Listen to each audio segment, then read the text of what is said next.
Okay, welcome back to the auditorium. This is our second day and also the last day of AVPN annual conference. I'm Doris. In case you did not recognize me, I remind you, I'm Doris Leung from Social Ventures Hong Kong.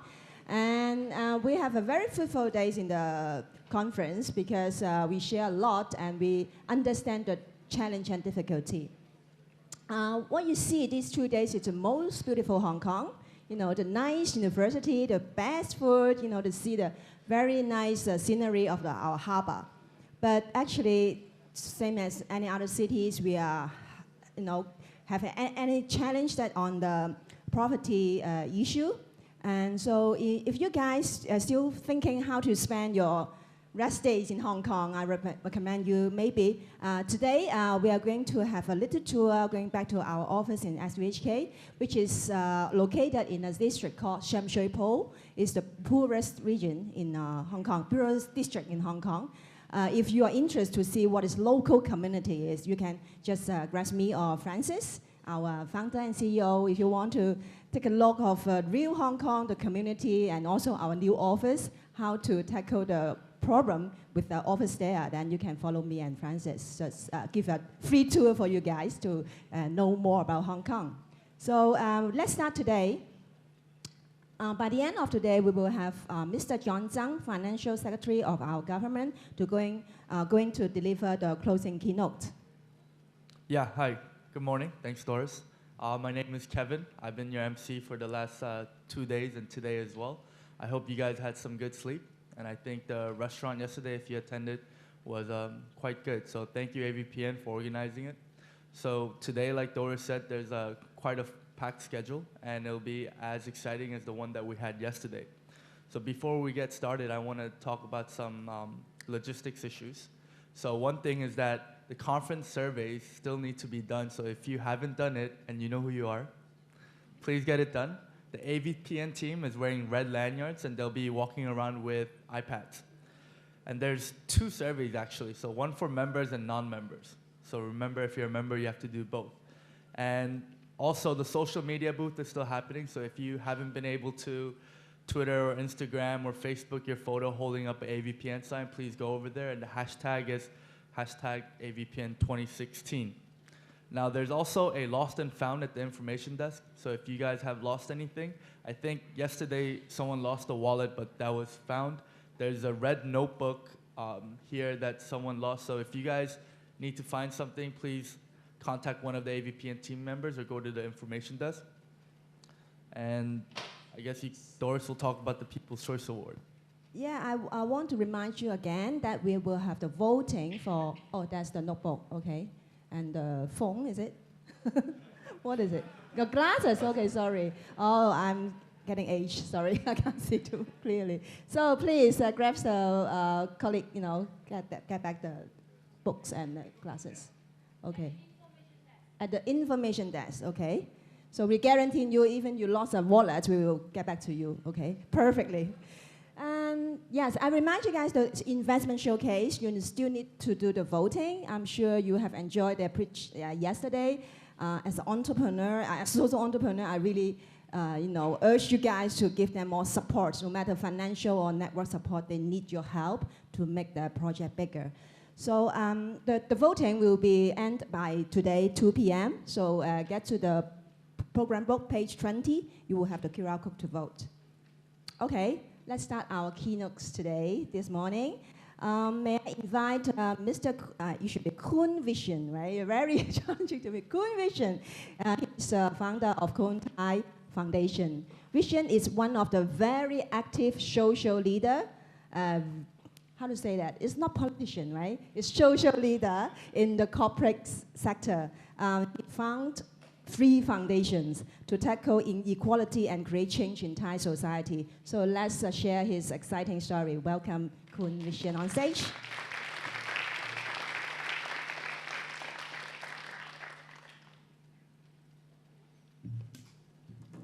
Well, the introduction was too kind. Even put more pressure on me.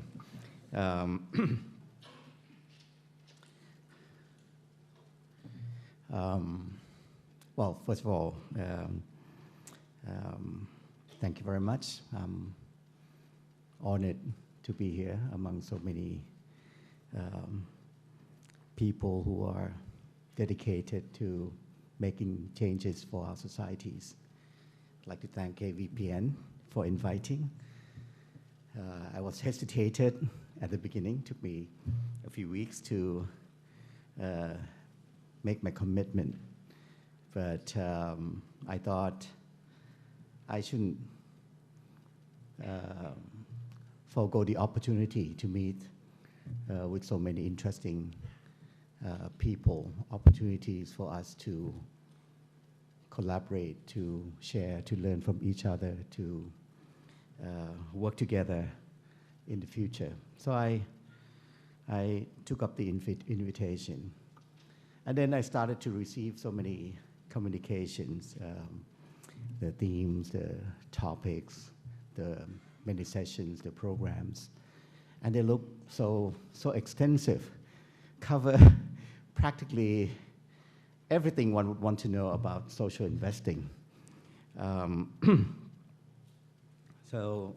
especially these topics to be discussed and shared by true practitioners, people who have the experience in the fields. So I thought, what else could I say to you this morning? No visions, no added innovations, new ideas, and all that, because you'll hear from the experts already. So I think the best way for me to share with you this morning is to tell stories of my encounters and experience, the 24 years of my involvement, exposures to social issues, social investments. But the 24-year history will need to be told within 20 minutes, which I now have less. So I'll try my best. But the history will, or the course of this experience I've had, now forms the current operating plan that we are focusing on. And I'll emphasize that towards the end of what I have to say to you this morning. Perhaps I should start with comparing notes to you, questions to you, and I'll tell mine also. Why are you all doing this? Why are you all here today to share and to learn more about our responsibilities for our societies? I'll give you only 5 seconds to think about it. I'm sure you have answers in your mind already. And I can't ask to see all your notes or to hear all, what you have to say, because there are too many of you here. But I'll tell you mine.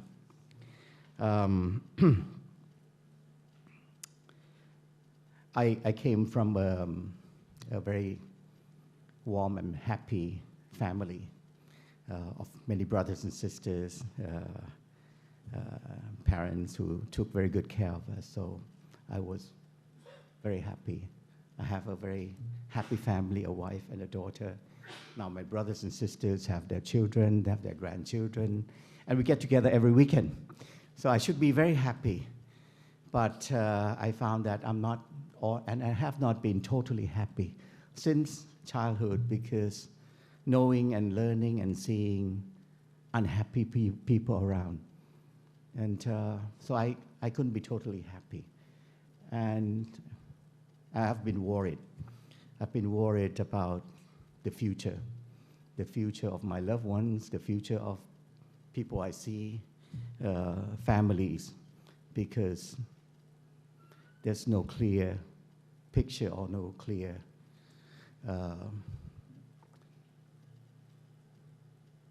foreseeable schemes that will rid of the unhappiness, the inequality in our society.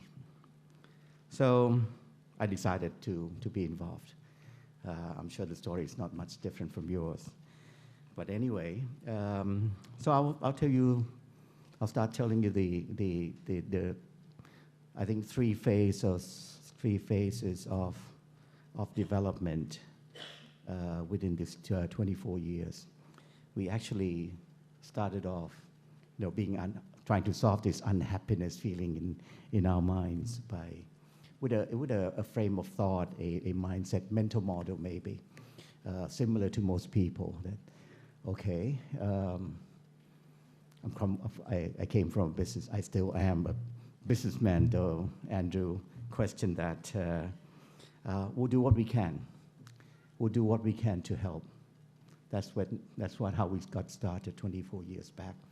And being a businessman, we analyzed how best could we help with the limited resources that we had.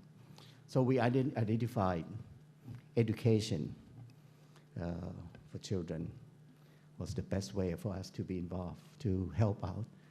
So getting the poorest of the poor among the poor, children to be in school. Of course, numbers were not very large because we were just doing what we can. And we have been doing that for 24 years now. And during the course of being involved, we learned more. We just, keeping children in schools only wasn't enough. There are gaps. Mentoring these children, the poor children came from, of course, poor family, disadvantaged family. So mentoring, giving advice, being around when they need help was important. So we recruited volunteers. We have full-time employees for the foundation to work on this. And along the way, we learn more and more.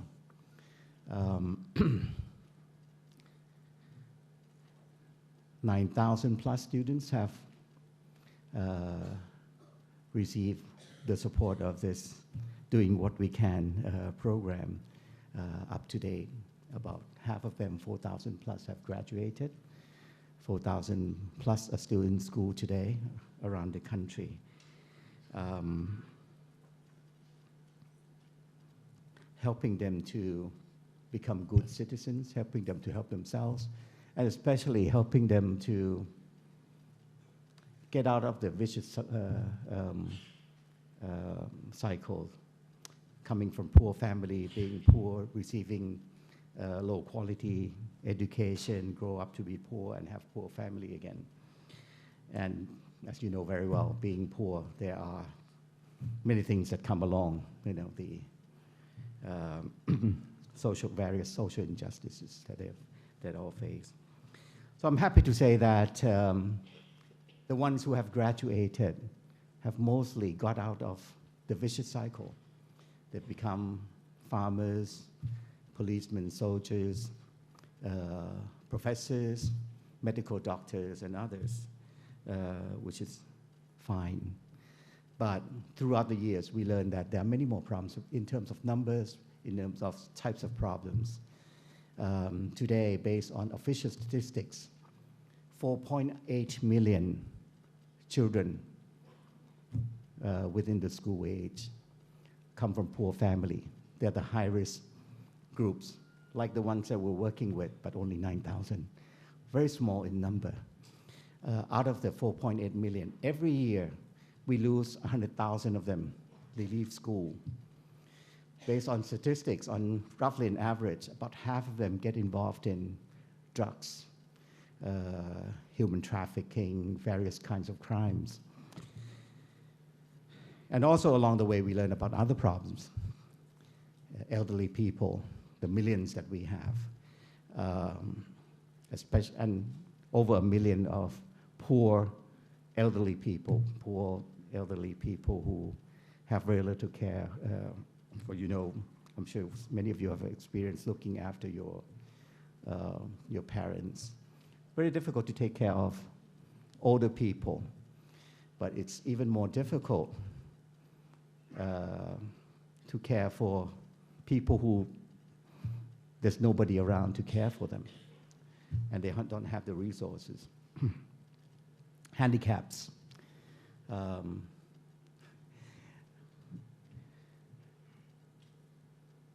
There are million plus handicaps in Thailand, and we produce many because we have one of the highest road accidents in Thailand.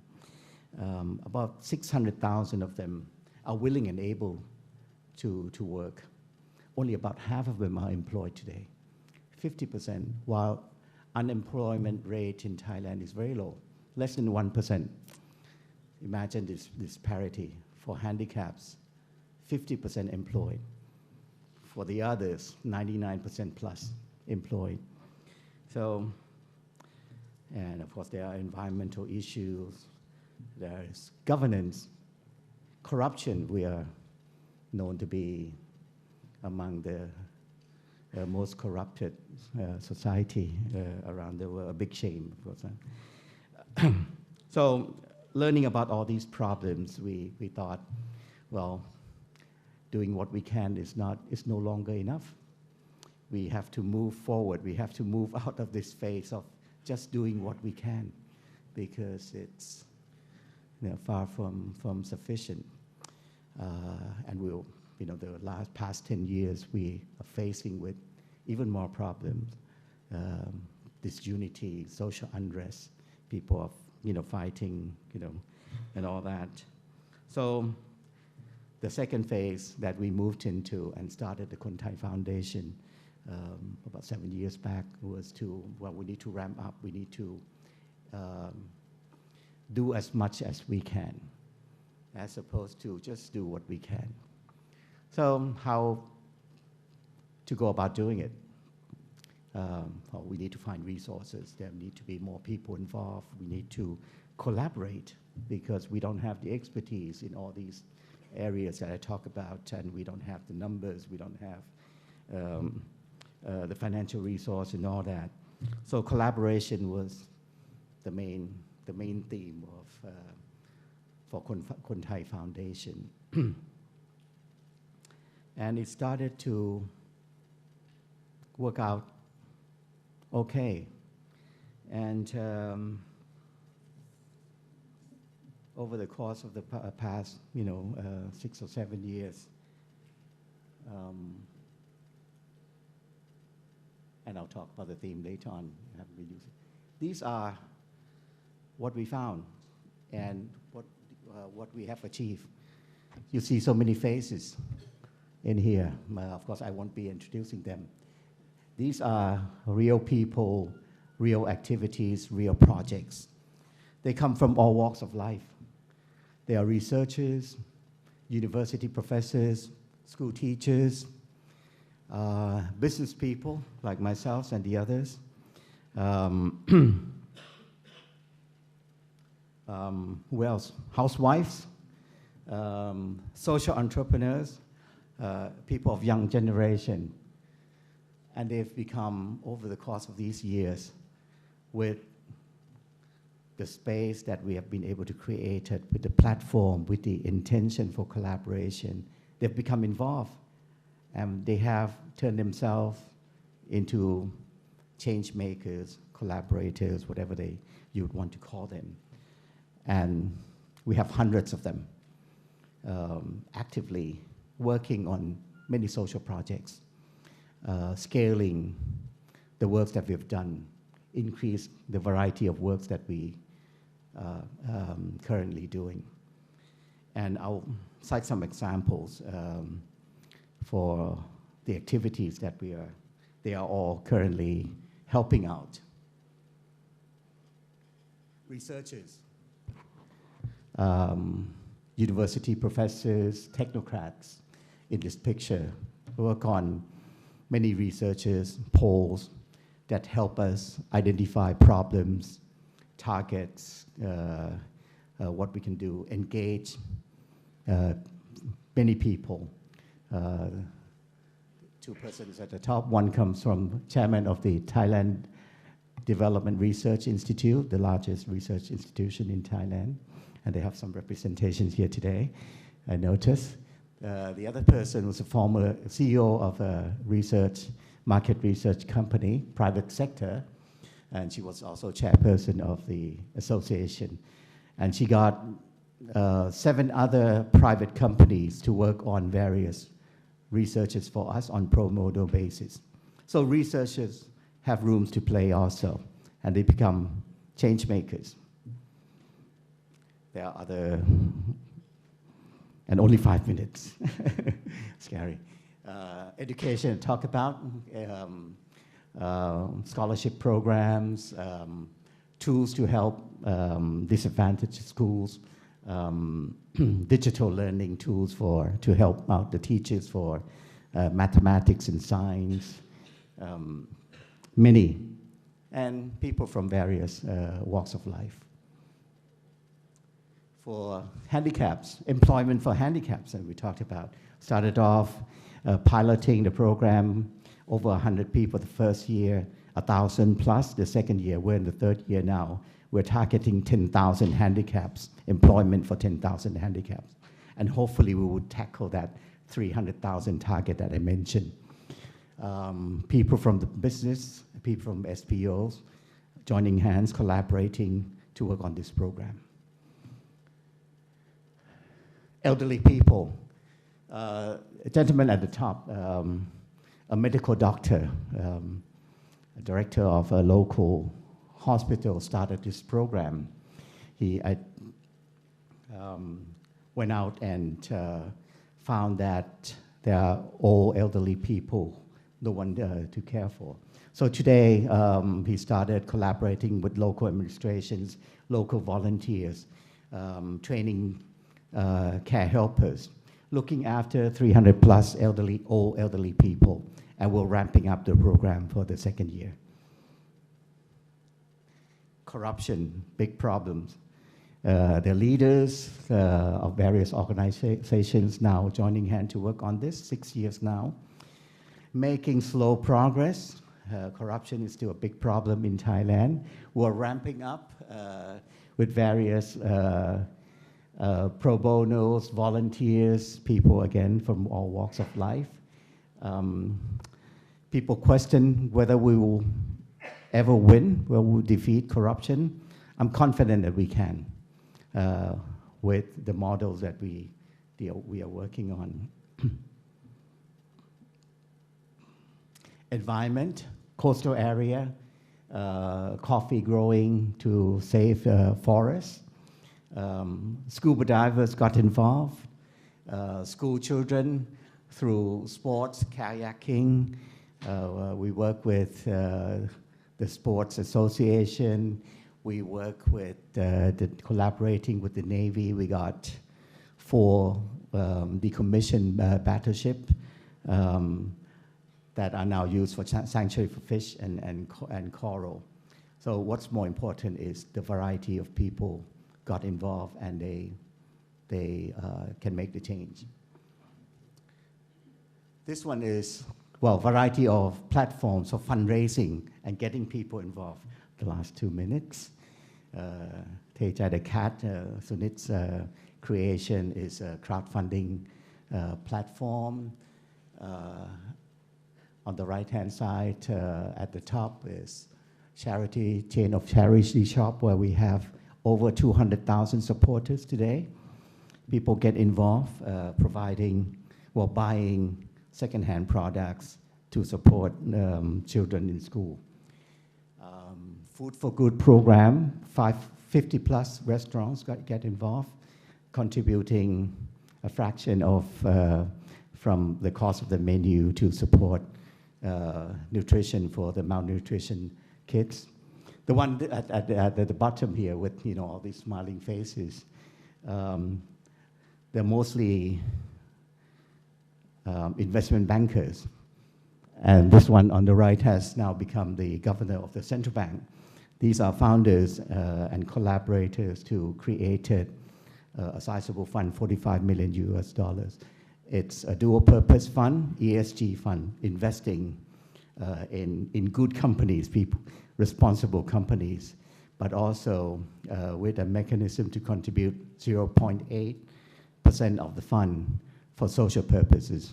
So it's a philanthropy angle that is hybrid or into the fund. So I only got to the second phase, and now, of course, I have maybe 1 minute to summarize. And now we are in the third phase, our operating model now through the learning that though we were able to ramp up efforts, hundreds of people, in some areas thousands of people, tens of thousands of people benefited from collaboration from these change makers. But we're just barely scratching surface because the magnitude of the problems are so big. But at least we have the model, we know what to do. We just need to scale the effort of getting people involved, larger number of change makers, people from walks of life, which we know are out there based on research. Many people want to be involved, we just don't know how and where. By 100 times. So we find 100 times more people, 100 times more projects. So people who benefit from these projects, whether they are poor children, elderly people, handicaps, people who fight corruption, people who care for environment, can help, and eventually hundreds of thousands, millions of people will benefit.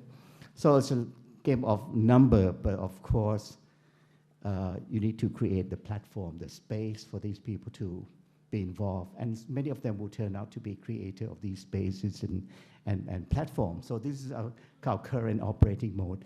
And people ask whether we'll succeed. I know, I said that we'll definitely will succeed, just matter of time. Some programs will take longer, some program will take shorter time. But definitely each year we will make progress. More people will benefit from the program, and hopefully less and less inequality. A new ecology that we get people involved. So in closing, I think the landscape is not unique just for Thailand. There are these people around from all walks of life, and they want to be involved. So I'm sure in each and every country that you represent, there are these people out there. These are the resources. If we can get them involved, collaboration is very important. We need to create space, platform for them to work, and then we can tackle and create big impacts for our societies. So I would like to invite you all to help us out. We wish to learn from you. We'll be happy to share our experiences, good and bad, the obstacles, and hope to continue to work with you. So I thank you for the patience in listening to what I've told you. Thank you for nodding your heads that yes, we will collaborate, and I will look forward to the ongoing opportunities, and hopefully through the help of AVPN. Thank you very much.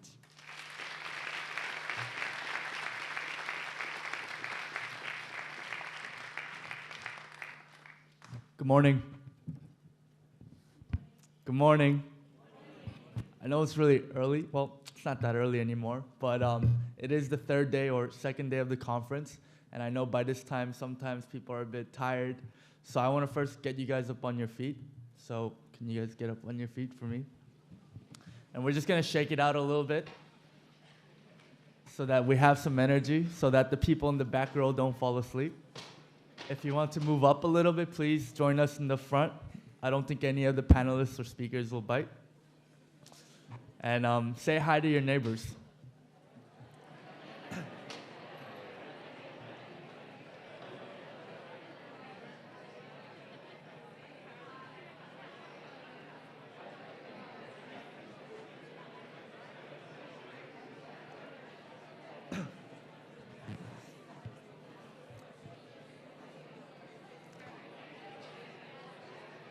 So now I think I got the energy in the room to be a little bit more exciting. And this is the part where it's very hard to get the people back into the front. So I want to start talking about the next plenary session. So with that excitement, let's have a seat.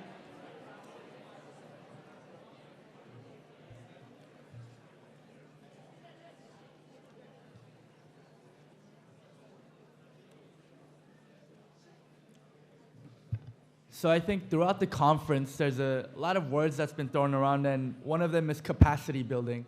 And it's something that's been said over and over again throughout the different sessions and the plenaries. And it's been used for building capacities of the organizations that the investors and foundations are supporting, and also the capacity building of the organizations and social entrepreneurs itself to help the communities. So the next panel will talk about effective capacity building and what it means to each of the speakers and what it might mean to you guys. So I want to invite up the moderator, Paul Carter of Bridgespan Group, and the speakers up on stage.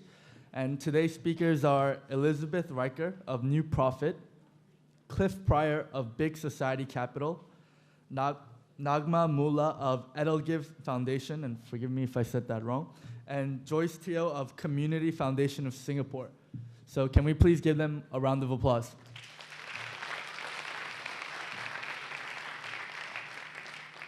Okay, thank you, Kevin. Is this working all right? Yeah. It's a good thing that you've been through the whole high energy thing, because you're going to need it.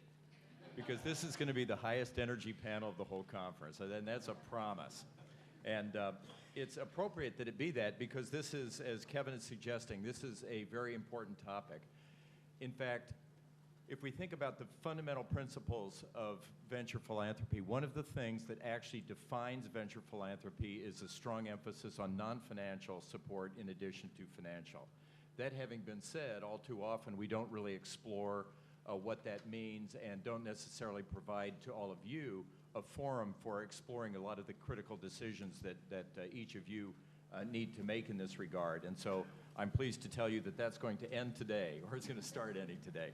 So we're intending to address some very specific questions today, and I want you to hold us accountable for that. So some of they will be like, what is capacity building?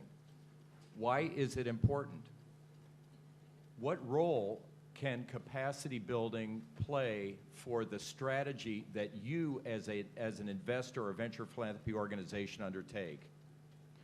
What are some of the complexities that you face in actually delivering effective, reliable capacity building in a way that actually adds value toward the goals that you're seeking? And what are some of the practical challenges that you face as we move through that? To address these questions, we've assembled a very distinguished panel. Kevin provided a brief introduction. You can see the names here. But I will tell you that there's an extraordinary amount of accumulated experience from 3 continents represented in this panel here. So Cliff from the UK and London, Liz from Boston, Nagma from Mumbai, and Joyce from Singapore. And what we're actually going to do today is, so we're going to start with Cliff, who's going to provide kind of a brief introduction to capacity building. Then we're going to talk to our 3 practitioners, and each of them will give you a sense of what their organization actually does, how capacity building relates to the strategy of that organization, and how they actually deliver the capacity building. That will be followed by some questions and discussion amongst the panel, but we are, and this is another commitment we're going to make to you, we will preserve a full 30 minutes at least for questions from you to the panel, because you deserve the opportunity to get the attention of this distinguished panel to the questions that are foremost on your mind. So that's our basic plan. So without further ado, I would like to introduce Cliff Pryor. Thanks very much, Paul. My view is that all organizations need capacity building. Some can do it for themselves, others need help outside. And it doesn't matter whether it's a for-profit or a non-profit, a young organization or an established one, large or small. But I think non-profits and social enterprises face particular challenges in getting adequate capacity building assistance. And why is that? Why do social purpose organizations need capacity building? Well, socially minded entrepreneurs are probably less likely to have had enterprise experience. They often operate in broken markets. They often operate in poor markets where there are thin margins and large challenges.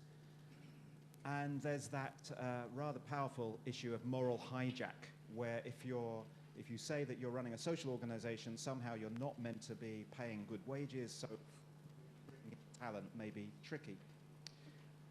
For you as social investors and venture philanthropists, why is capacity building important? Well, without it, you're not going to get pipeline, you won't be able to deploy your funds, and you won't achieve the impact. That's pretty comprehensive. So capacity building, I think, operates across, if I may, a number of right across the spectrum of organizations from absolute start through to maturity. There may be different stages and different capacity building issues at each stage. For example, quite early on, people will start building a team. How do you build the right team? What sort of talents do you need? Opening out markets, getting investment ready, each of these stages. And many people say that each sort of order of magnitude of the development of an organization requires a pretty much complete reinvention and further capacity building for that next stage. There are a number of domains of capacity building that you can identify around the social purpose organization. Leadership development is one that's very commonly adopted, but building a team, how to assess impact, sales and marketing, probably, in my experience in the UK, the least well-recognized and most important capacity building of all. Operations, finance and investment, strategy, governance, all of these are important. And then there's the broader level issues beyond the individual organization, policy and regulation issues that they may face, and cultural acceptance of what they're trying to do. So if you see a gap in one of these capacity building areas, what do you do about it? Do you say no? Do you select out? Can't work with these people. Do you say, go get help, but somebody else should do that? Do you say yes, and I'll help fill that capacity gap? Do you say yes actually because that's what you offer? You really like to support people in that particular area of capacity building. It's where your organization adds the most value. Do you join with other people to try and tackle capacity building issues at a more ecosystem level? For example, venture philanthropists coming together to create AVPN. Which are your, out of all of these issues that you may face, which are your deal killers? Which are the ones that you will say no to, you select them out? Which are your fixers? You're prepared to take them in, but there's a lot of work that you've got to do. And which are your target ones? You preferentially select in people who have a particular capacity gap because that's what you do as an organization. As well as these domains of capacity building, there are a number of, let's try that one. There are a number of sources and methods for capacity building. Many of them are institutional. The thing I would say about this chart is never underestimate the power of friends, families, networks, peers, bringing people together, because it's, in my experience as a social entrepreneur myself and running social organizations, it's great having technical advice from a professional. It's much more convincing when it's a peer who's been through something like you and there's somebody like you. That's where you can really accept the learning. Are these unmitigated good things? No. There can be problems about capacity building. You can oversupply and create dependency. You can get into a position where you really don't know how good this venture is because you're pumping so much capacity building in, you're really doing the job. Too much subsidy can lead to ineffective work. And there's also the issue of absorptive capacity. How much capacity building can you throw at an organization in any given year before people just give up? They're just too dazzled by the amount. But I'd say, despite the problems and despite the challenges, it's clearly worth it. I was very taken by that Monitor report a few years ago, Blueprint to Scale, which identified that microfinance, widely regarded as one of the great standout success stories in the social space, that it took $20 billion to get to scale and sustainability. And it took 17 years for the Grameen Bank to make a return. So if you want big impact, be in it for the long haul and never think that money alone will do the job. Thank you.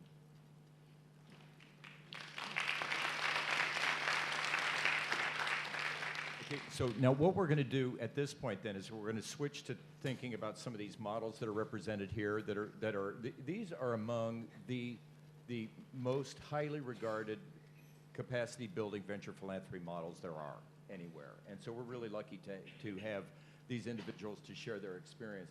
And we're going to start by just quickly summarizing. So each, Liz, Nagma, and Joyce will go through very quickly just some key data about their organization so you get a sense of some of the differences. Then we're going to cycle back and they'll have a chance to talk a little bit more about their model and how they think about capacity building.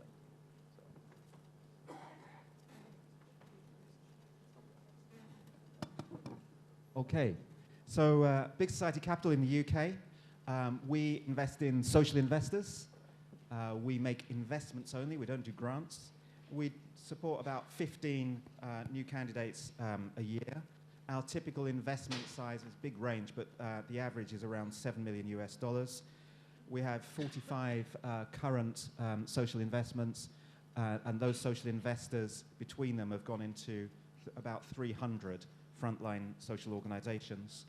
And grantees supported in capacity building. Yeah, maybe we have what we call a watch list. So we put a lot of effort in between 5 and 10 at any one time where we're putting a lot of effort.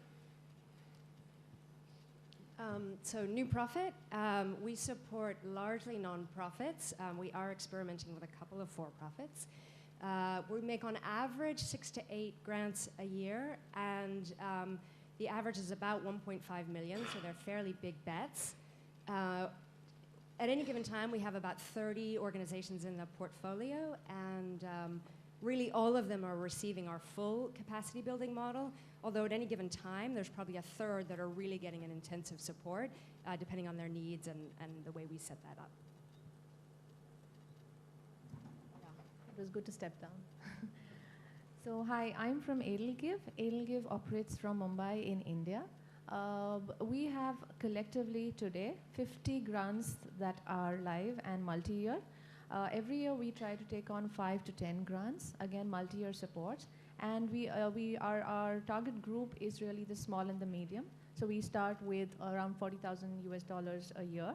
Out of those 50 organizations at any given point, we'd have about 15 to 20% of these organizations getting intensive capacity building, another 15 to 30% that get medium intensity capacity building, and the others that are on our watch list on when they'd be ready to absorb. Hi, I'm Joyce from Community Foundation of Singapore. So I work primarily bridging donors to charitable organizations, and we give out close to 100 plus to 200 grants a year, usually very small size in the areas of 20,000. But for those that we actively engage, the grant size are larger. It's between about maybe 80 to 150 USD thousand. And of those that we actively work, probably about 5 to maybe 5 to 8 that we work intensively, and amongst them about 10 that we work on a light touch, meaning that we provide just very simple guidance on the capacity building, but not really working intensively with the grantees.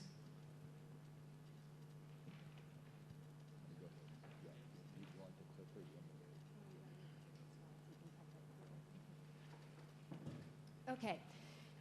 New Profit, Inc. was founded 17 years ago, and it's a Boston-based venture philanthropy organization.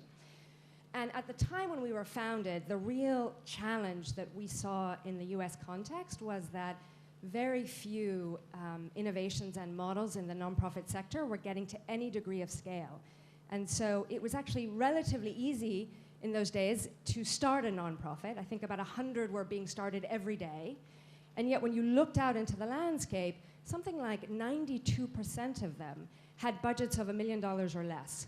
And so while they were all getting started and getting up and running and starting to do great work in their communities, none of them were actually getting to any degree of real scale.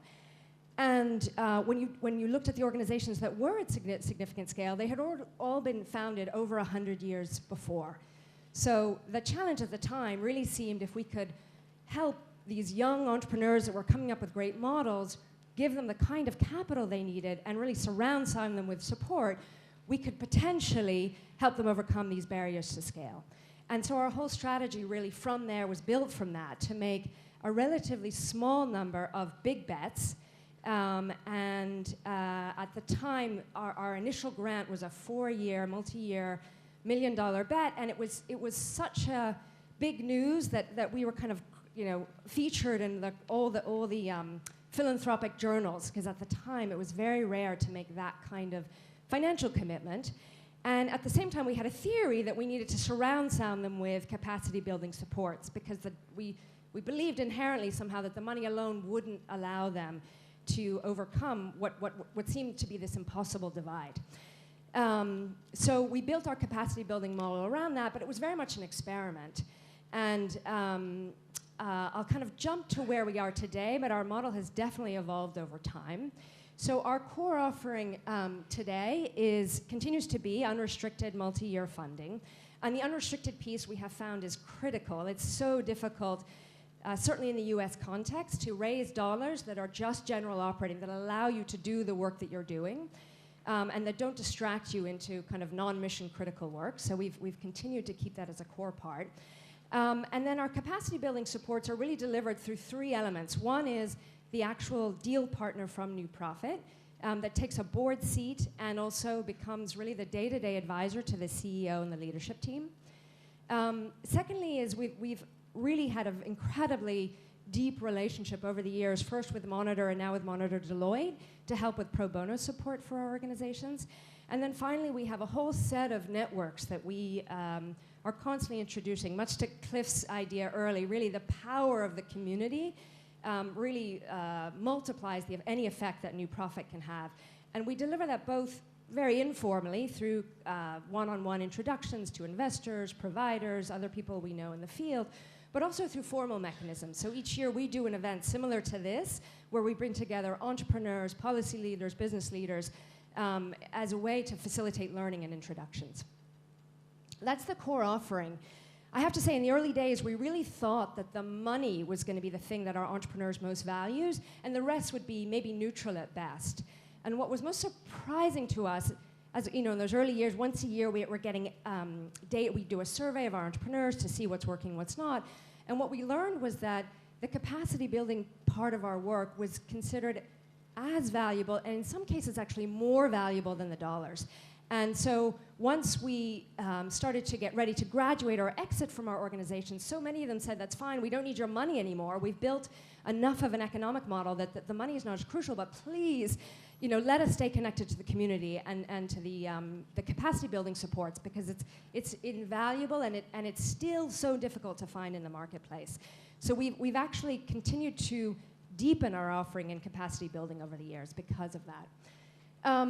The kind of specific areas we invest in have evolved over time, and to Cliff's point, when we think about the capacity building piece, it really starts with the selection.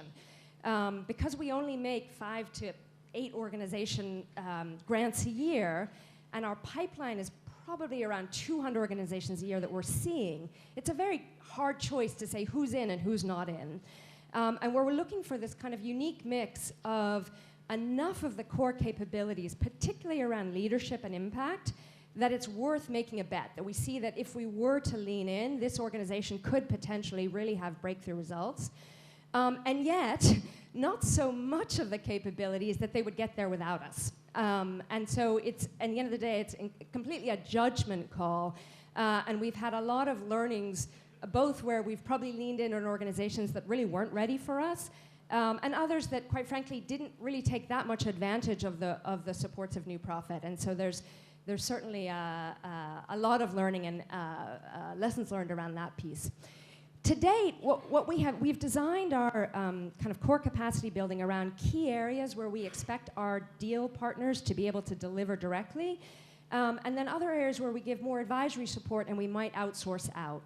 And I think probably not surprisingly, the deep areas have been really around their impact model and their strategy, really thinking about where are we uniquely suited to support them, but also what are they most in need for. We have found really honing in on what's the impact you want to have, how can you have it, how can you scale it, how could it evolve over time, and then how do you build a strategy including that kind of economic engine underneath that will allow you to have the kind of impact you want to have. Those have been core to our offering all along. The one that's actually been interesting that we've added more recently is around board development. And what we have found is that in the early days, we spent a lot of our time really working with the CEO and then helping them attract a leadership team that could really sustain the organization. But we didn't really put much attention on the board. And as it turns out, the board plays an incredibly important role, particularly once we exit, to be one of the sustaining forces that will allow the organization to really last over time. And as a result, we've built out a much more deep offering that we lean in to help the organization build and evolve their boards. Could say more on the advisory pieces if folks are interested. Then the question was, well, how do we know we're having an impact? And is it the right kind of impact that we want to be having? And we have a whole series of data that we collect on a semi-annual basis, some really about the nonprofits themselves. What are we seeing on the questions of impact, scale, and sustainability? Some of it more subjective data from the entrepreneurs themselves. How are they experiencing the journey? And then every couple of years, we also will do a pull-up and really get a landscape of what are we seeing in the marketplace. And based on all these data sets, we continue to evolve our own model and deepen in some areas, cut other areas, and develop different kinds of partnership for our capacity building.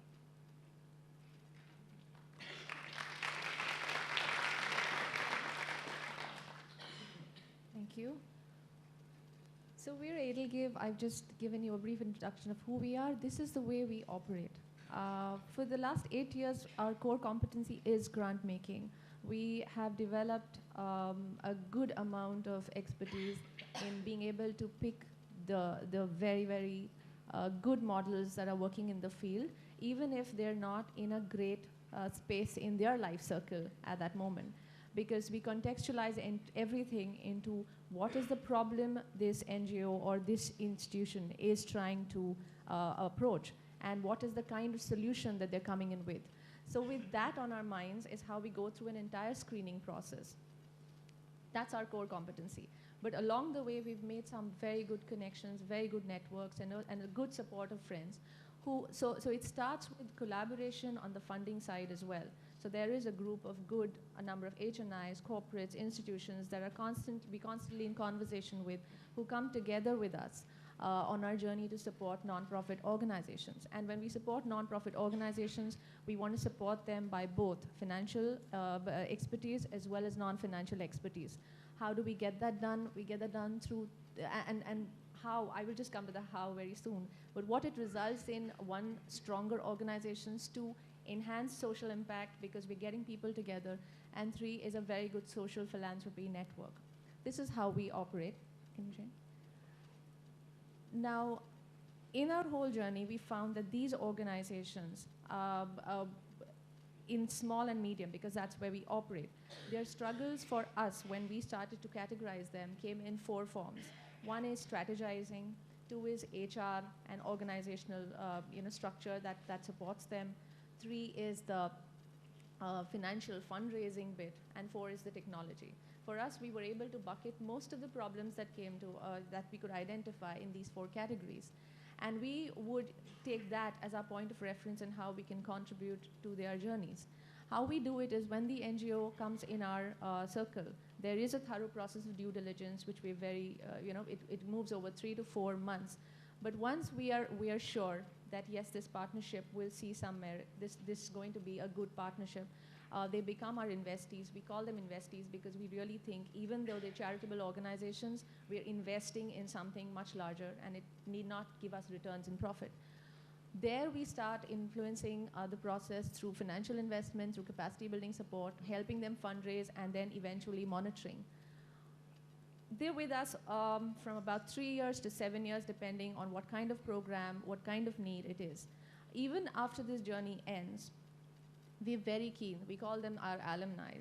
We call them the alumni because there's a journey of 7 years or 3 years or 4 years, and there is an expertise that has been devolved. They're ahead of the curve, and there are new organizations coming in at the same time. So it's very important that all that knowledge, all the learnings of that journey are not just passed on. We keep bringing the entire circle back at least once a year for about 3 to 4 days to ensure that there is this cross-learning. People who've already crossed those milestones are able to convey to the others that it's not so bad, and there's some do's and don'ts. And it just becomes a more optimistic environment, a more optimistic group to function with. This is the way we really work. We execute our capacity building really, while our due diligence itself, in the initial conversations itself. There are 2-3 things that are conveyed by us to the NGOs, to the organizations. One is that if we are in it for everything. So we're in for the good, we're in for the bad. So the bad news needs to come to us first, with the promise that we're around and we will help through the bad news. So through the due diligence process itself, those communication pipelines are developed where if a program is not functioning well, if there are some serious, some people have just resigned, or the monsoon's not well, so the program cannot function, anything. It could be in their control, it could be not in their control. But they need to tell us for us to simply go and stand with them and help them through the tide. That's one communication that we're very clear with. Second, if financially there is a sudden burden, there is a reason they have to overspend, they need to tell us again. So everywhere these communications are set, once they're set through the due diligence process, we identify those gaps with them, not for them, because they have to feel the need more than we do. The day we think that we feel the need more than they do, we need to step back. We need to really assess what we're doing in this, or we have to wait for them to figure it out. And sometimes that's a painful process, but that's a process needed because they're the drivers and we're just the facilitators. And that's something that our team in Edelgive has to keep reminding ourselves. And it's this kind of partnership where, one, there is trust that this investee or this NGO whom we've partnered with is capable of delivering what they've promised. There are certain capacity gaps. We are capable of helping them fill those gaps, but they have to want those gaps to be filled. These are our insights over multiple years, over some failed initiatives that could have worked so beautifully, over some relationships that could have become so big, but the mistakes that we made were we overstepped, we fell in love, and we had to realize that it was not ours to begin with. It was theirs, and we were supporting.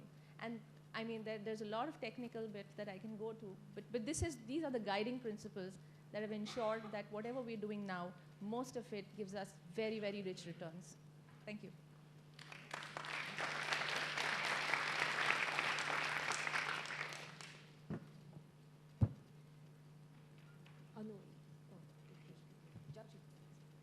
Hi, I'm Joyce from Community Foundation of Singapore.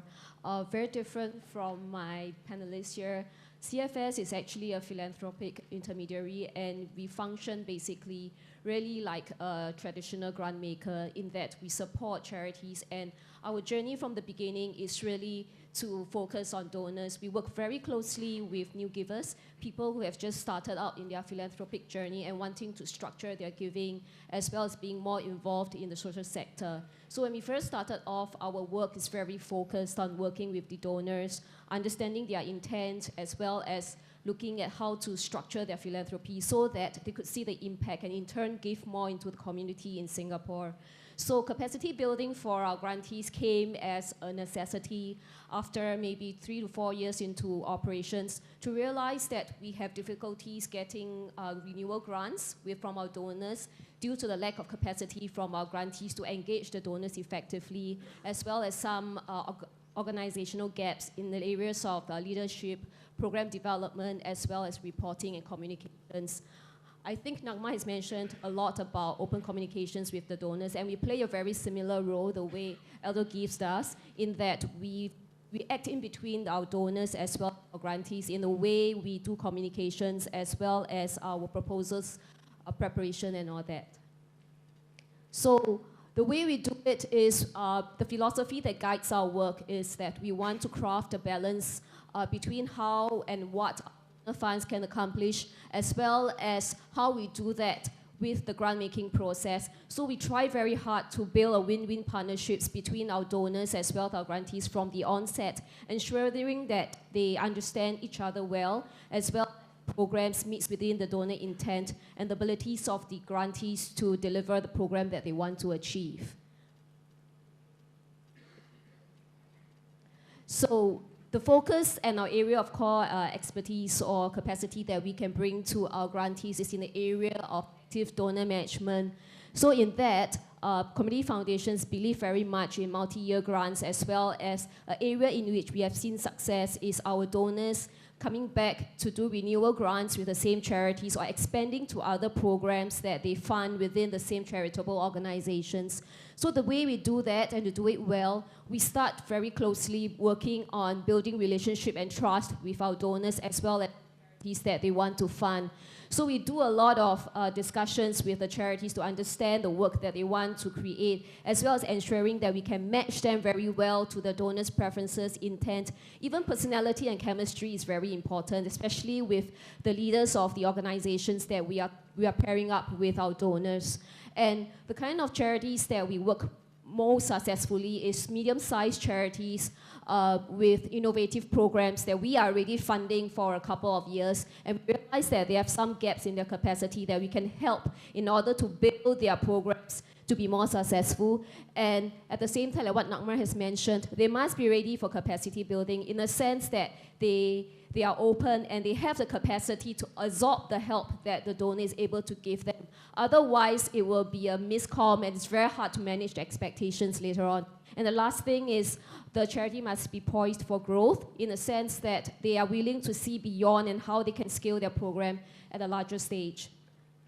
And so how we do it is this word authentic go-between is a term that we did a donor grantee perception survey last year, and this authenticity came through from both our donors as well as our grantees in the assessment of CFS. And the way we see it is that we really want to support our grantees in the area of grant proposal management, developing the program even before they get the funding from the donor, and after which we work closely with them to ensure that the programs get delivered, the reporting process makes sense, and like what Nama has mentioned, if there's anything going wrong with the program, we need to be the first one to know what's happening so we could manage the relationship and sort of build you towards being a more successful partnership with the donors. And on the donors' side, we work very closely to manage donor expectations as they are very new in their journey. They come with a lot of aspirations and the way they want to invest and give back to the community.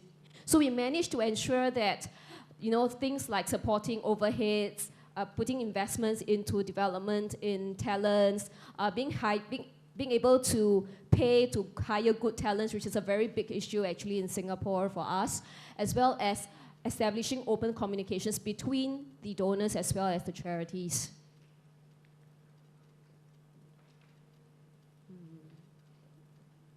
Okay.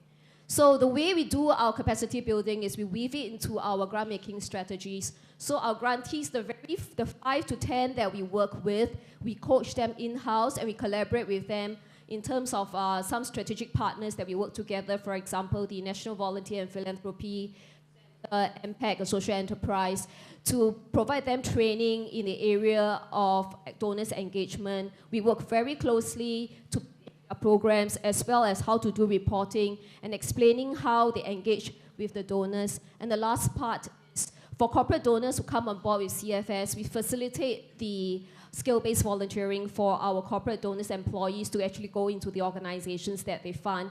And in doing so, we make sure that we are able to scope projects within the grantees that the employees are able to volunteer and able to see impact after that. So to cap it all, the way we see success in our capacity building is our donors being able to do multiple funding on a particular program and moving on to support new other programs within the charities, as well as maybe a point in time whereby the charities could actually interact very directly with the donors, taking up discussions on the side, as well as being able to fund proposals without CFS needing to come in to intervene and to help with the proposal pitching and management of programs.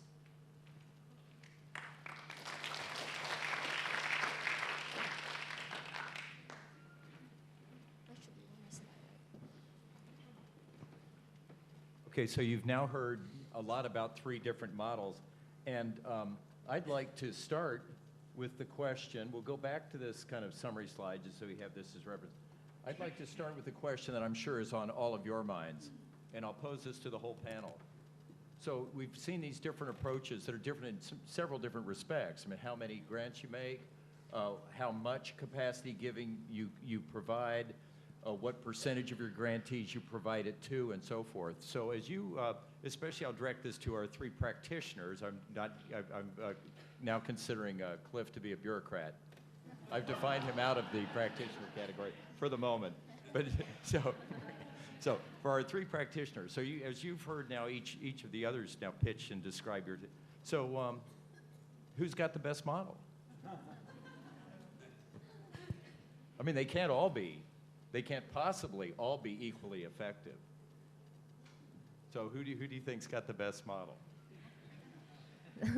Why can't each one be the best model? Because we are practicing in a different ecosystem in a different country with different kinds of people who react differently. And each of our models have stood this test of time, has come across problems and developed indigenous solutions, and has evolved. And I'm sure each one of us is very, very sure which one is the best. It's difficult coming to a point where we can sit and discuss this in front of 100, 300 people, because this model is very difficult. I'm sure both of you will have a lot to say about it. It's very difficult to evolve. One, there has to be some serious intention. Two, there has to be resources that support that intention, because capacity building does cost. It costs, and whoever's doing it has to spend some serious resources and time on it. So to come to a point where we can sit and discuss it, there is a long journey, and each one probably want to add to that. Who has the best model? Let's think. I think that I would agree completely with Nagma that the model has to be deeply connected to the context, and even within our own journey, given that we've been at it for 17 years, we've had to reevaluate and actually pretty significantly redesign our model over time. As I was kind of describing in the early days, we really thought the problem was scale. And our theory, which now seems so naive, but at the time was that if we could just help a handful of organizations to get to any degree of scale, and I think our goal at the time was something like 20 million and tens of thousands of lives, that would somehow have everyone follow on. Philanthropists would come running, and entrepreneurs. We just had this, voila, the whole sector would change. And about 7 years in, we kind of pulled up and we thought, wow, we had a tiny portfolio in the early days, maybe 8 organizations. And the reason it was tiny is not because we wanted it to be, but we had no money. We were literally pretty close to broke in our early days of getting up and running. So when Liz says that non-financial support is more important than money, she comes from that honestly. Well, in the early years, we used to often have to say to our organizations, I know we've made the commitment to you of $1 million over 4 years, and we will make good on it. But this year, unfortunately, I'm not sure if we can dispense the dollars, so we'd love to help in other ways. So New Profit was definitely started by an entrepreneur, and we ourselves were raising, every penny we raised would quickly go out the door, but it was hard to raise money in the early days. So it's very, very, very real in terms of that element of it. But kind of 7 years in, we thought, wow, our organizations have done incredibly well. I mean, they were all being recognized as leading institutions who had been able to go from maybe 100 kids or 100 families to tens of thousands, and even some kind of hundreds of thousands. And yet we then look back and said the scale of the problems they're trying to solve are all in the millions. And so what does this even mean? It's a drop in the bucket, which really caused us to pretty radically rethink our own model. And not just who we selected, but how we supported them. And so in those early days, we would have said we're the best model for scale, but then we realized scale wasn't the problem that we needed to solve for. It really was, how do you leverage the work of a relatively small nonprofit, even at scale, to start to influence the broader systems they're working in. And I would say, we're now on that next wave at New Profit, where we're realizing that individual organizations, as powerful as they can be, will also never be sufficient. And so it's much more about how do we help enable ecosystems of organizations to actually work together? So at any given point in time, I would say we're at the best model or we're the worst model as we evolve our own work. I think for Community Foundation, we are very, very new, I would say, having just maybe 3 to 4 years in experience in doing capacity building with our grantees. And the way I see it is that each of us present a different space in which the charities, organizations, or the social enterprises operate, that you can actually work with us. So for CFS, we are more in the risk-averse areas because we work with very new donors, so they may not be able to have that much of a risk appetite. So I think we exist in different space in the area of capacity building, and depending on what stage your organization is at, you can actually work with us. And I think the other thing is for CFS, the way we have seen it is that capacity building is really a necessity for us in order to ensure that our charities can actually keep up to speed with the social entrepreneurship journey, because a lot of charities in Singapore have not been actively engaging donors or have the capacity to do like a platform like this. If you look across the room, I don't think there's many charities here, and I would love to have something like this where our charities can actually get up to speed, because in a way, working the way you are as a typical charity model may not be able to serve the needs of the community and society moving in the future. And I think it's important that there is this, not exactly crossover, but at least a merger or a way in which you learn how to operate a little bit in the social enterprise environment that would be very helpful. And I think that's where CFS is able to plug that gap to get our donors up to speed, to say, okay, looking beyond just giving financial grants, what else could you do to help build the capacity of the grantees that you want to support, and maybe in the future looking at investing financially? I won't pick the best model, but I will pick the best concept, and I think it was Nagma who articulated it, which is trust. Because you're asking your investees or your grantees to reveal their weaknesses. That's what capacity building is about. You're asking them to say what they're not good at. And you're asking them to do that to their funder. And what do you do to a funder? You say how marvelous you are, how fantastic everything is. Well, you can't do capacity building until you've got trust.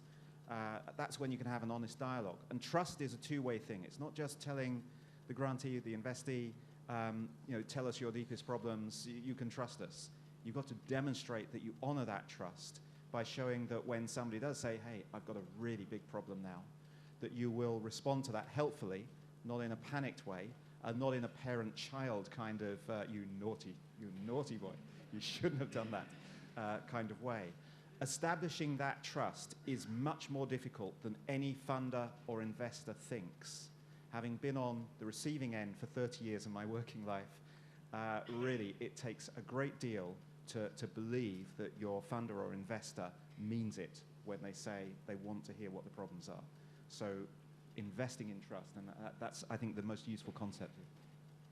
Thank you all. It's, my takeaway from all of this is that the answer is, all of them, but none of them is perfect. That everybody is, everybody has fashioned a strategy in the context of the type of impact that these organizations are intending to create. They've been very thoughtful about what they have the capability to deliver and what the needs are of the organizations that they're serving, and then they've done their best to fashion a model that can actually reliably deliver that capacity. I have a lot of other questions that I would like to ask the panel. However, we'll go back to the commitment that we've made to you, which is to give you the chance to ask your questions, because in the end, this whole conference really is all about value to you, not our enjoyment from talking amongst ourselves. So I would like to open it up for questions from the audience. Yes.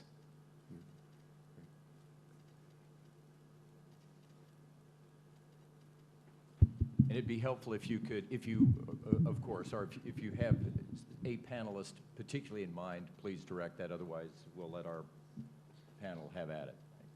Thank you. My name is Dana Dwan, and I work in Ho Chi Minh City. And we are doing capacity building as well for the nonprofit sector. But one other aspect that two of you raised in the recent answer was about the need to also kind of educate the donor community that you're working with.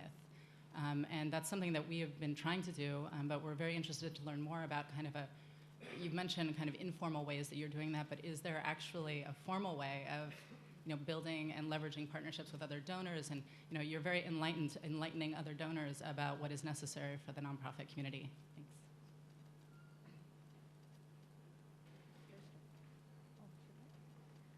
Hi, thank you. I'm glad you raised the question because I think all the three of us deal with both donors as well as NGOs, and sometimes it feels like it's easier dealing with the NGOs. Because as much as we're all here and we keep speaking about collaboration and working together and shared value, I was just mentioning yesterday that in action it's becoming very difficult because each one of us has our own strategies, has our own boards, has our own people that we report to, and we all have somehow figured that our way is the best way, and then we meet other people and learn more, but really a little bit of cluelessness around how to execute that collaboration is something that bothers me at a personal level as well. So formally, I think we as a donor community have to sit down and do this. I'm not seeing really too many formal ways in which this has been institutionalized. But informally, I tell you, the one is persistent conversations. We try to get, in Edelgive, as many donors together to discuss one issue and thereby one program. We try to take the focus out of the project. I mean, finally, a project is just that. It's a project. But a project has been created with some objectives, with some long-term desirables, and some long-term deliverables. And somehow when donors or when NGOs and donors sit and discuss projects, we're siloizing it. We're bringing it down to the success being the successful running of a school or a successful meeting of the community. Somehow, as donors, because we are supposedly more evolved, we have to step back and start addressing issues and thereby actionables, which can be projects. And this is the conversation that we've been having. We try getting donors every few months to our facility or go there just to catch up, without agenda, have conversations about how we can work together. And then what I've realized really worked is when one of us started pushing for it. One of us took up the onus of managing it, doing the secretarial job of pushing people to come at a particular time at a particular meeting and discuss a particular agenda. It was as simple as that because no one was picking that up. When we picked it up, we started seeing success. But someone wants you to call them. I think it's such a crucial question. And like I say, in the early days, we really believed that if we could demonstrate this, that all of a sudden donors would come running and follow this model. And it hasn't turned out to be true. And so it really is a journey that we take together with our donors. And then we often, like every couple of years when we pull up, we ask ourselves, would we have more impact if we invested more of our time in not only the education of our own donors, but kind of donor circles, and that kind of push and pull, as Nagam was saying, between the supporting of the NGOs and the entrepreneurs versus the donors is a very live question. We've come up with some particular ways that we find to be really effective. One is, wherever possible, we invite our donors to actually take board seats along with us. And we have found that to be really, really powerful. It's both powerful for us as the partner on the board to have another donor that we can connect with and we can think together about how do you build and evolve the board. And it's very powerful for them to see really kind of day to day, quarter to quarter, how is the organization evolving? What kind of things are they facing? And in particular, what role is New Profit playing? They start to understand the power of capacity building by living the journey with us. So that's been one mechanism. Another has been our annual event. So that our annual event, we actually invite all of the entrepreneurs in our portfolio, plus we probably have 70 entrepreneurs in the room. And we invite all of our donors and any prospective donors. And we then facilitate all sorts of formal and informal conversations to really try to continue in that kind of donor journey and exposure. And then the more recent thing that we're testing out right now is actually mini funds that are issue specific and bring together anywhere 6 to 10 entrepreneurs, and then the sets of donors that are most interested in that area, and then facilitate all sorts of formal and informal conversations. So it has been a really important part of our journey.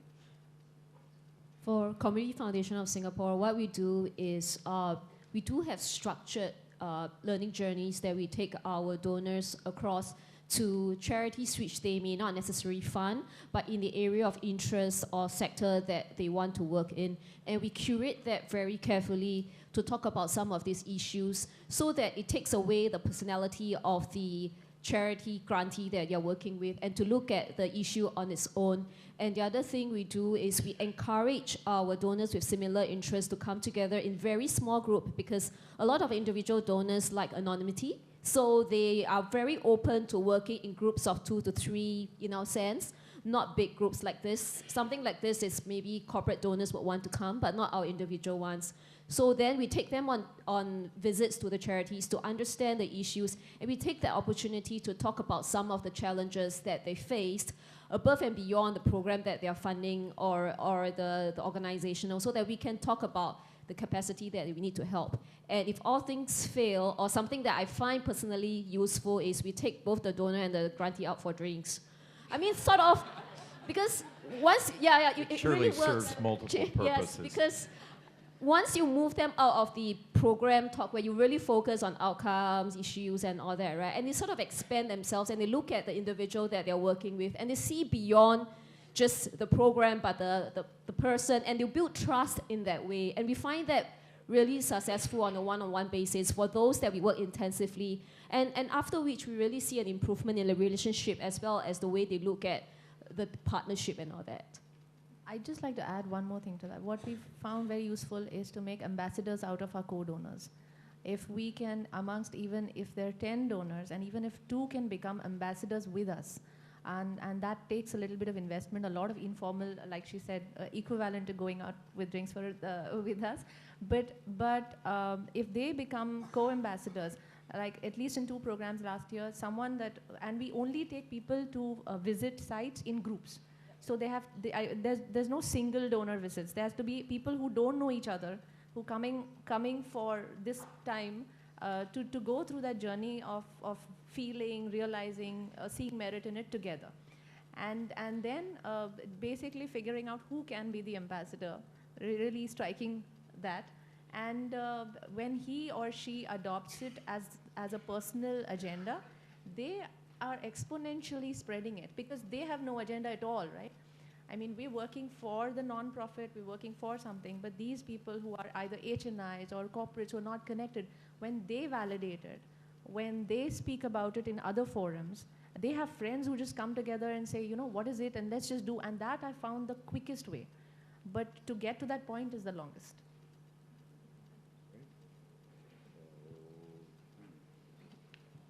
Hi, David Schacht with National Geographic Society. We focus. Yes.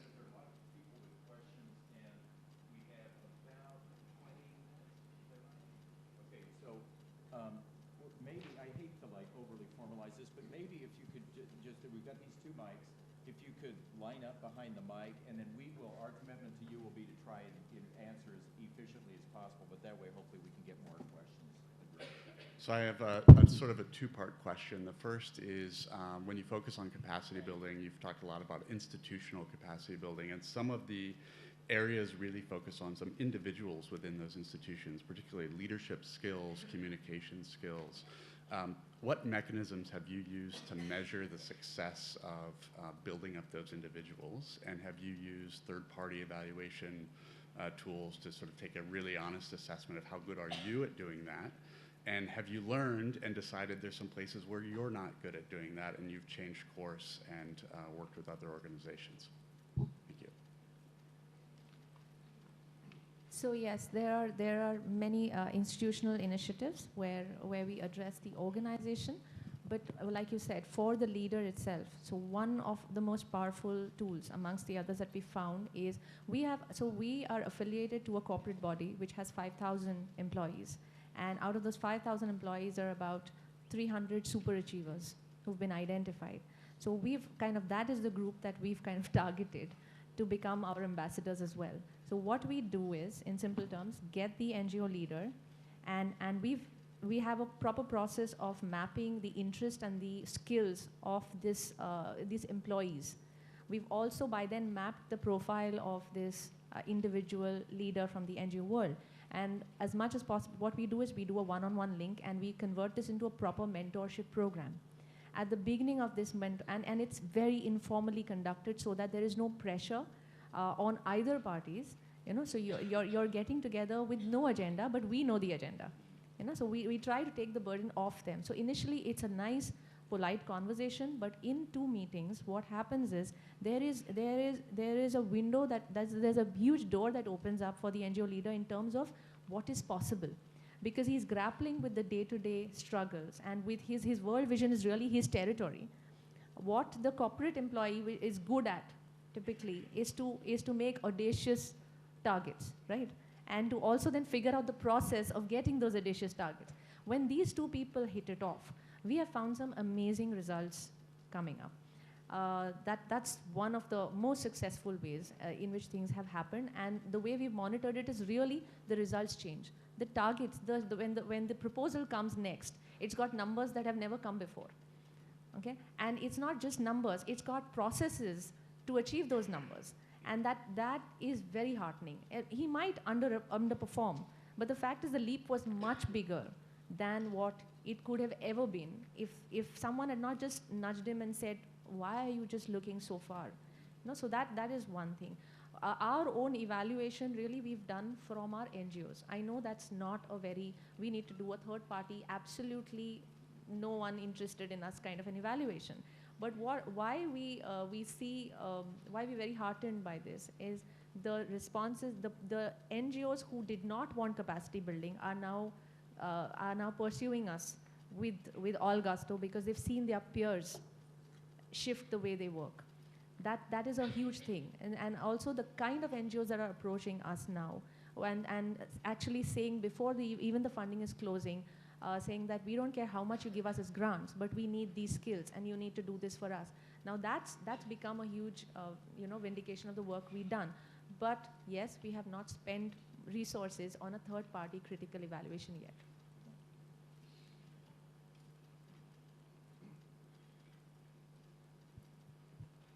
Hi, my name is Rana Pryor, and I'm with the Social Venture Partners Network. And I'm curious about the tools and timing and process you use to assess the capacity of your grantees and investees, and how you keep trust at the center of that as you do that assessment. Thank you.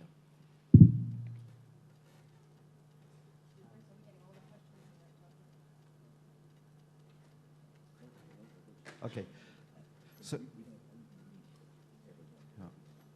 So on the tools for capacity building, so Big Society Capital is a wholesale investor, so we're investing into social investment funds. And we've developed a detailed diagnostic. And the diagnostic is done in partnership. So it's not just a selection tool for us, it's an improvement tool for the social investor. And having a formal framework sort of reduces some of the tension. It can be very personal if you start saying, hey, look, your organization's got a hole here and it's really not good enough there. You have a diagnostic framework, it starts to be a little bit more of a little bit more rational, a little bit more logical about handling things. Yeah, I would build on that. We also have a framework similar to that. We do it in partnership with our CEOs, and because we have data across the portfolio, they can also see where they fit, who's kind of behind them, who's ahead of them, who's facing similar problems, and that allows them to make, we'll make introductions, but to learn from each other. And when we first rolled out the framework, we had some real concerns that it might lead to an evaluative lens and break the trust to the question. What we found actually is the entrepreneurs loved it because of the transparency, and several of them started using it as a tool within their own boards to say, this is the roadmap, this is where we are, and this is where we need to get. And so I think the transparency of that tool and making it something that's really co-created and mutually assessed has really proven to actually deepen the trust.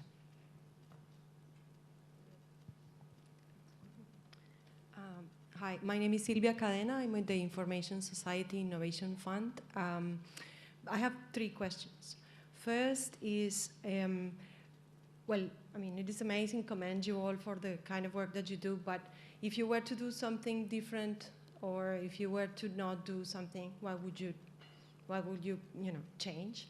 That would be the first one. Second one, you talk a lot about collaboration and building those partnerships and investing time and resources and energy, lots of energy, on building those relationships.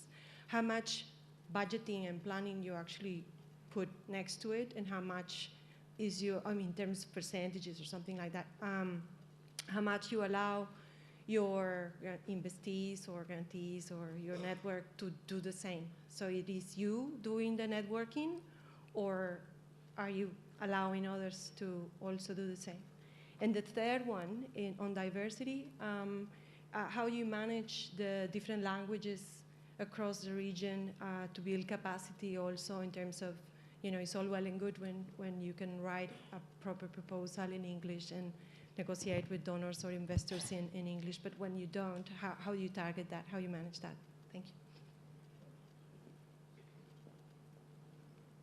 I guess if there's something different that you would have done in the beginning is that we would have started on the capacity building for our grantees right at the beginning.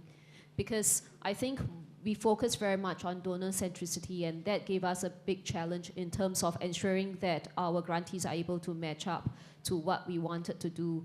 And very quickly about collaboration and how much budget we set aside. About 20% of our financial budget, we set it aside to build capacity in terms of working with external partners in developing curriculum as well as resources, and also evaluating framework for our capacity building work. And I think in terms of staff time, I would say at this stage, my colleagues maybe, for those that we work intensively with, maybe about 40% of their time is actually working with the individual grantees that we want to support in the capacity building. And another maybe 30 to 40% is to work with our donors, so that, because we are an intermediary, we cannot just really rely on working capacity with the grantees. So it's also working with the donors to ensure that we are able to build up their expectations and manage the work that we do. Also with interface with donors and networking, the question that you asked. So our portfolio is made up of 50 organizations. Some of the leaders of these organizations are very comfortable with the networking, are very skilled in language approaching. They're very savvy leaders, and there we don't we just connect, and we put in a good word, and then we top it up with our own meeting, because the leader is speaking for himself. Sometimes the leader is so full of content but unable to articulate because of language reasons, because of some skills that are lacking, with which we would we would accompany them to bridge the gap. So there is no and we really showcasing him. It's all about him or her. It's not about us. That we have to do. There is always now in this kind of a forum when we would come and we would want to speak about the 50 of them, which is not possible. So we speak about approaches and we speak about the way we function, so that the focus is shifted on the group. See, finally, at the end of the day, it's not about us as much as this is about me speaking about Edelgive. This entire body of work is created because there are 50 phenomenal organizations that we can work with. And the focus has to keep going there. In all our conversations, we're cognizant of that.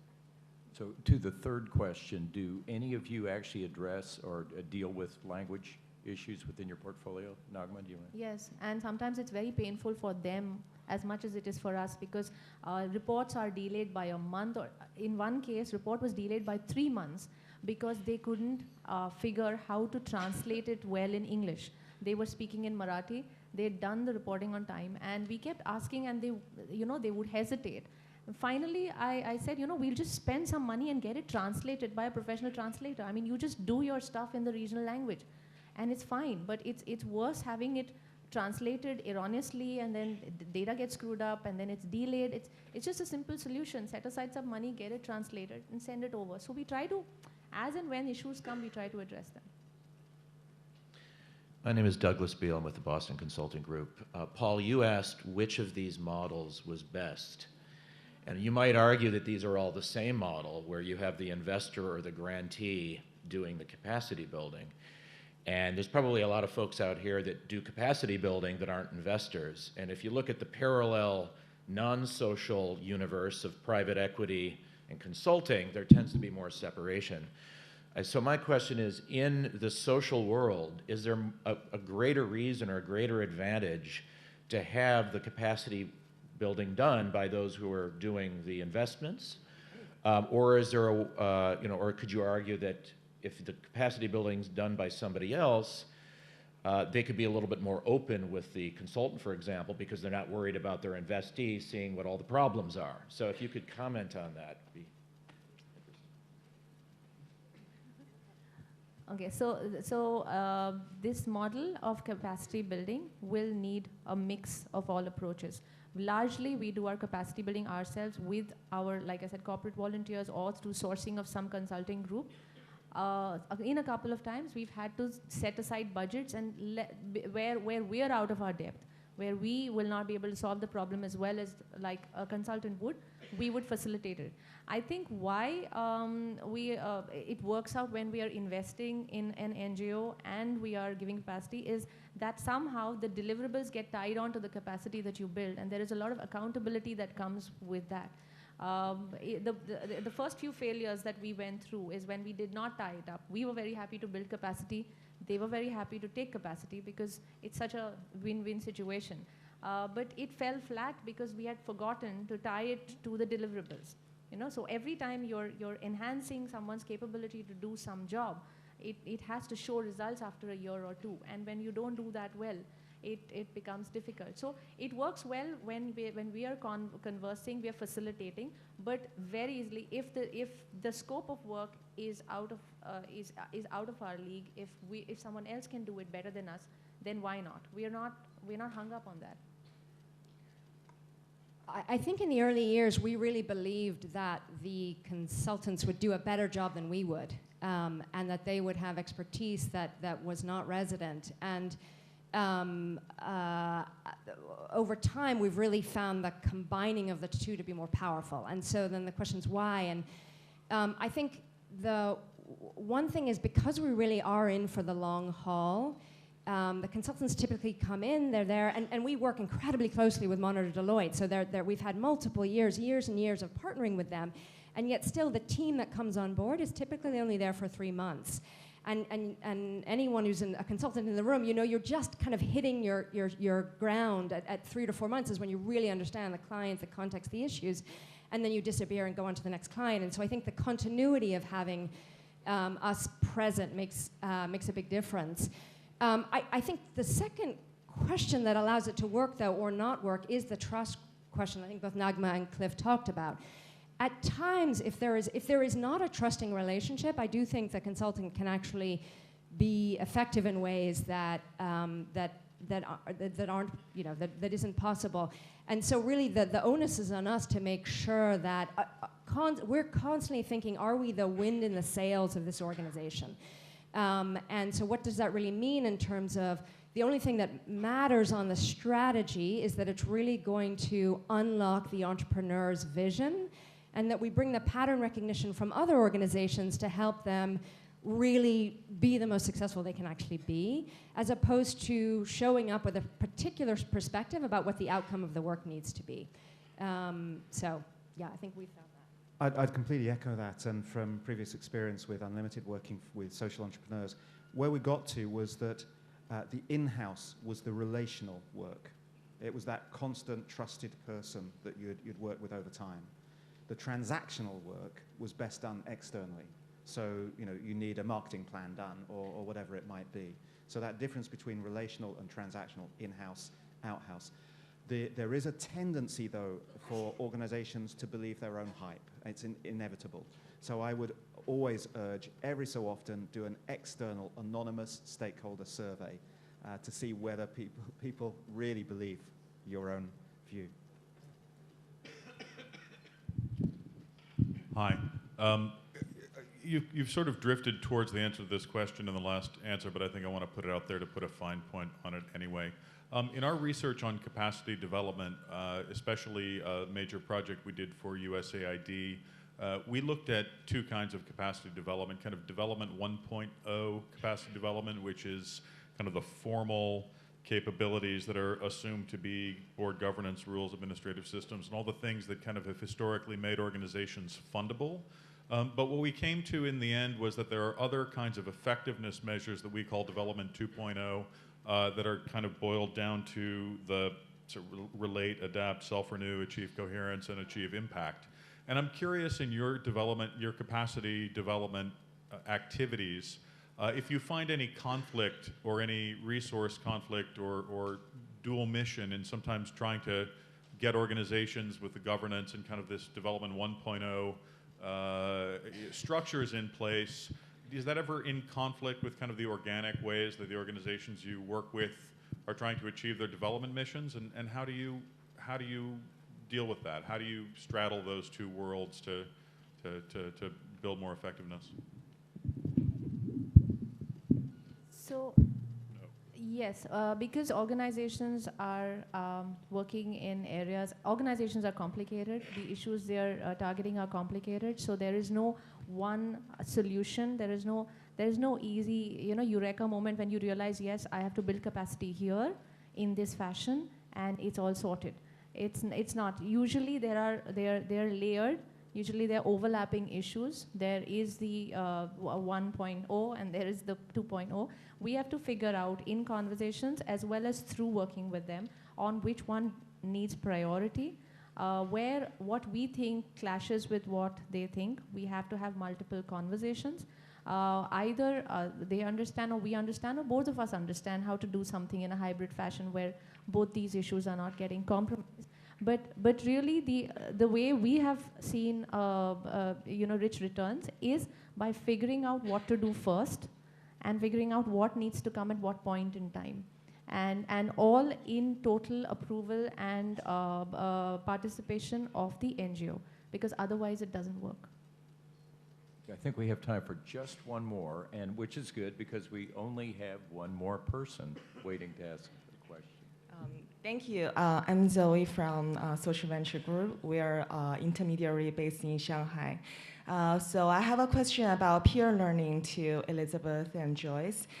Do you see any good examples of your grantees learning and sharing their experience between each other, and how do you facilitate their discussion and dialogue? Thank you.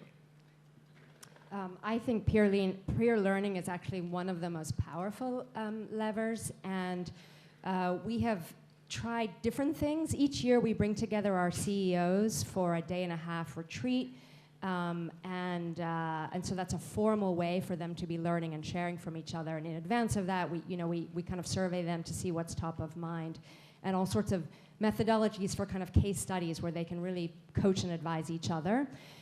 We've also piloted different things where we actually go one level deeper, because while the CEO matters, at the end of the day, it's really their ability to attract a team, and then each of their kind of C-level folks attract teams below them that's going to allow the organization to be sustainable over the long haul. And so we've brought together our chief development officers, we've brought together our board chairs, we've brought together our COOs, where they can really similarly have a day-and-a-half together to really raise issues, get to know each other. And I would say as powerful as the actual retreat itself, it's the kind of networks and connections that they create in those that then, last much beyond anything New Profit can do.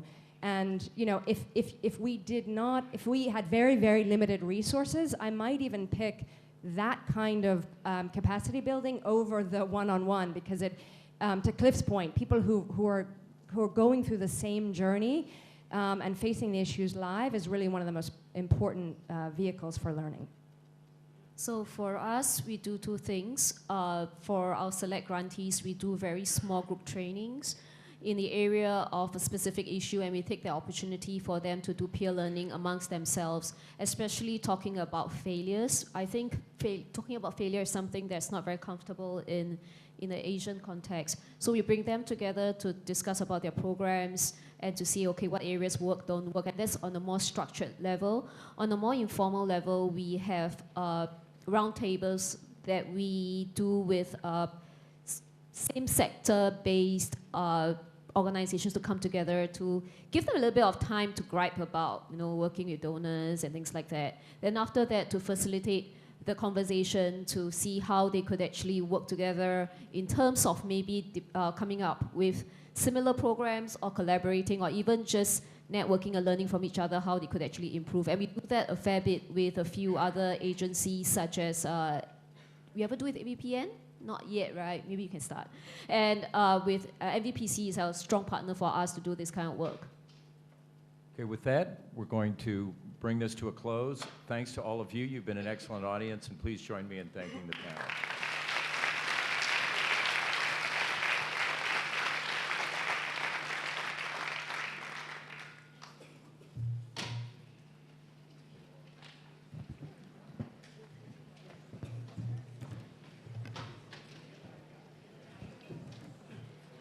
So before we rush up to the front, I just want to go over some logistics.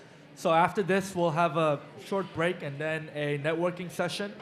Networking break session followed by a breakout session, then lunch, then breakout session again. So please stick around till all the sessions are done and for the closing plenary session.